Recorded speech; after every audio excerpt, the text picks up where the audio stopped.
আপনি এক বক্তব্যে বলেছেন আলেমদের কাছে যে কর্মসূচি আছে সেটা হলো দ্বীনের এলেম বিতরণের কর্মসূচি, দ্বীন প্রতিষ্ঠার কর্মসূচি নয়। এই বিষয়টি একটু বিস্তারিত ব্যাখ্যা করবেন কি?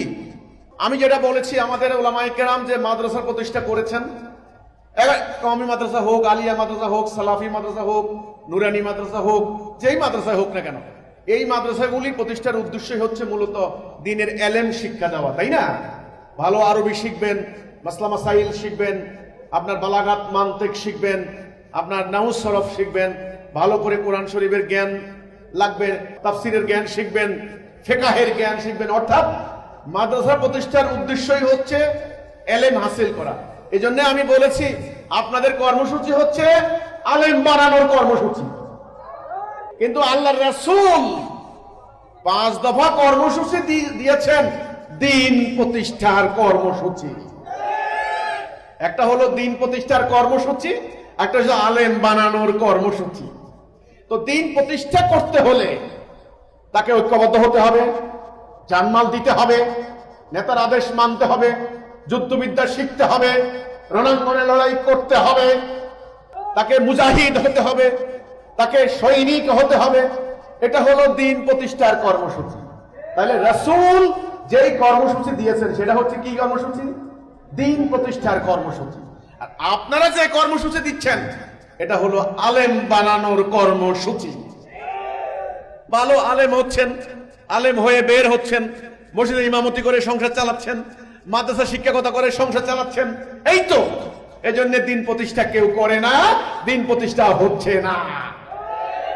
রাষ্ট্র চলে ব্রিটিশের আইন, আদালতে বিচার হয় ব্রিটিশের বিচার, অর্থনীতি সুদের। বড় বড় আল্লামা শায়েখ ওনারা মাদ্রাসা শিক্ষকতা করেন, মসজিদে ইমামতি করেন, আর তাসবিহ দানা টপকাচ্ছেন, আল্লাহর কাছে চলে যাবেন। এই জন্য আমি বলেছি আলেমদের কর্মসূচি হচ্ছে এলেম অর্জন করার কর্মসূচি, কিন্তু রাসূলুল্লাহর কর্মসূচি ছিল দ্বীন কায়েম করার কর্মসূচি। তাহলে কি রাসূল কি এলেম দেন নাই? এলেম দিয়েছেন। কোন এলেম? আল্লাহর হুকুম, আহকাম, যেটা মুমিনের জন্য জানা বাধ্যতামূলক, ওই এলেমটুকু রাসূল শিক্ষা দিয়েছেন। উদাহরণ, আপনি বিয়ে করতে যাবেন, আপনার বিয়ের বয়স হয়েছে, আপনাকে জানতে হবে বিয়ে করতে হলে কি কি শর্ত বাধ্যতামূলক, ওইটা ফরজ, ওই এলেম হাসিল করা ফরজ। আপনি ব্যবসা করবেন, ব্যবসা করার নীতি কি ওইটা জানা ফরজ। আপনি বিচার করবেন, বিচারক, ওই আইন জানা ফরজ। তাহলে ফরজ কোনটা?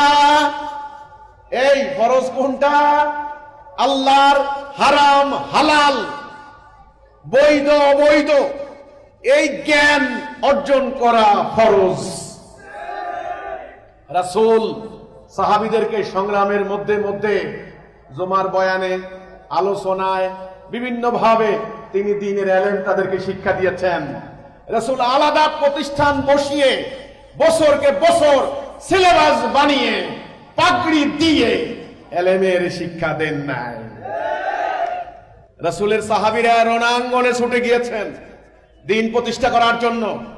দ্বীন প্রতিষ্ঠা করে ন্যায় বিচার কায়েম করেছেন, আল্লাহর হুকুমত কায়েম করেছেন। এটা হলো মূল কর্মসূচি। আমি যেটা বলতে চেয়েছি, অনেকে আবার ভুল ব্যাখ্যা দিতে পারে। আমাদের উলামায়ে কেরাম এই কর্মসূচি জাতির সামনে দিতে পারেন নাই।